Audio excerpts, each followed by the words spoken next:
Hello, Father Victor, once again from the Diocese of Sacramento. My warmest greeting to all of you. Let go and let God. And always remember, don't worry about tomorrow. Tomorrow will take care of itself. Today is February 1st and it's Tuesday. I will be meditating on the Gospel of Mark chapter 5 verses 21 to 43. Jesus then crossed to the other side of the lake.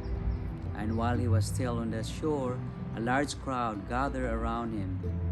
Jairus, an official of the synagogue, came up and saying Jesus threw himself at his feet and begged him earnestly, "My little daughter is at the point of death. Come and lay your hands on her so that he may get well and live." Jesus went with him, and many people followed, praising around him. Among the crowd was a woman who had suffered from bleeding for 12 years. She had suffered a lot at the hands of many doctors, and she had spent everything. But instead of getting better, she was worse. Because she had heard about Jesus, this woman came up behind him and touched his cloak, thinking, "If I just touch his clothing, I shall get well." Her flow of blood dried up once, and she felt in her body that she was healed of her complaint. Beautiful gospel. Two people got healed because of the power of Jesus.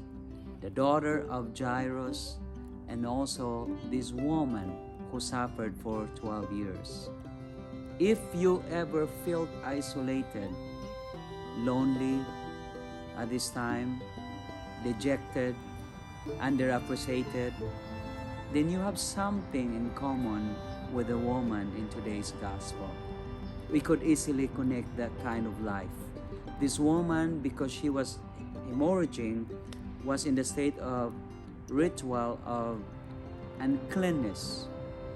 And according to the law of Moses, you have to stay away from people because you are dirty. And Mark tells us that she was in the state of 12 years. She was isolated. She was outcast from people. Imagine the toll that they must take in on this poor woman, on her family. Then she decided to touch Jesus, and just like that, she was healed because of her faith.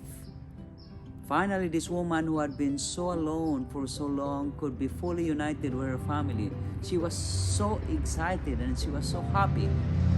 The other women in her village didn't have to keep her in arm's length. Finally, she could worship God at the synagogue and everyone else with her. With her healing, she now brought back into the community. Amazing experience. Do you know what else happened to this woman that day? Jesus called her daughter. It's a personal relationship. If Jesus will call you daughter, there is a connection, a relationship.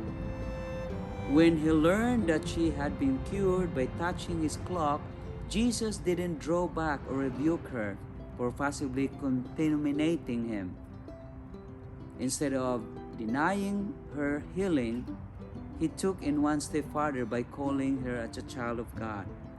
At the time, if you're a woman and you're suffering this hemorrhaging, you have to step back and retreat.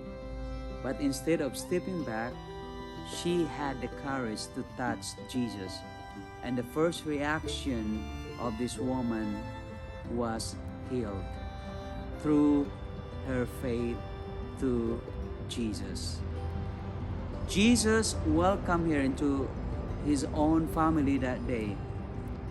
He removed any sense of isolation or rejection she might have felt and replaced it with own love, mercy, compassion the hesed of the Father.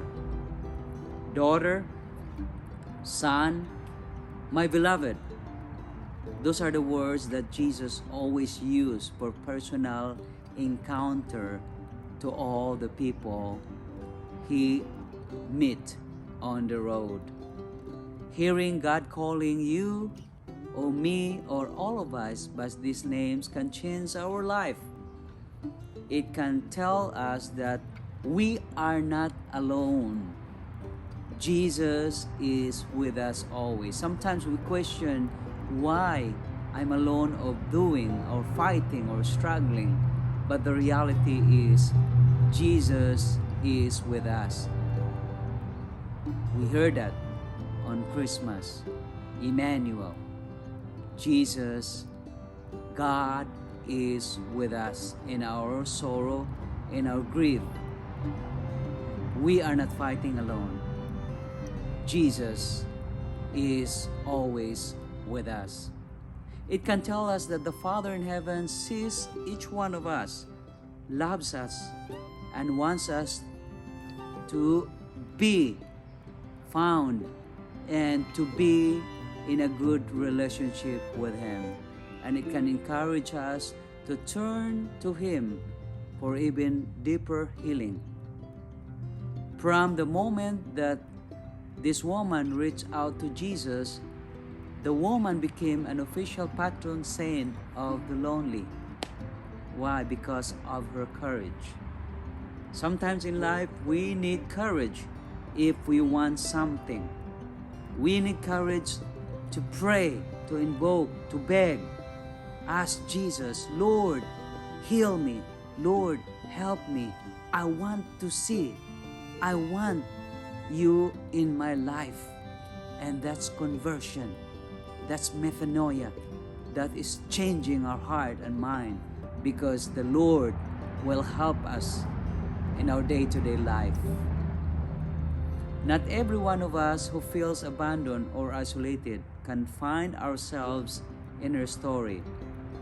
Every day, she calls out, reach out to Jesus.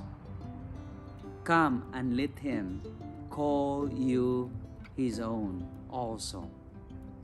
Jesus will tell us, you belong to me. Jesus, I am so grateful that you call me your child. Bless me and help me. God bless you all and have a wonderful day. Bye.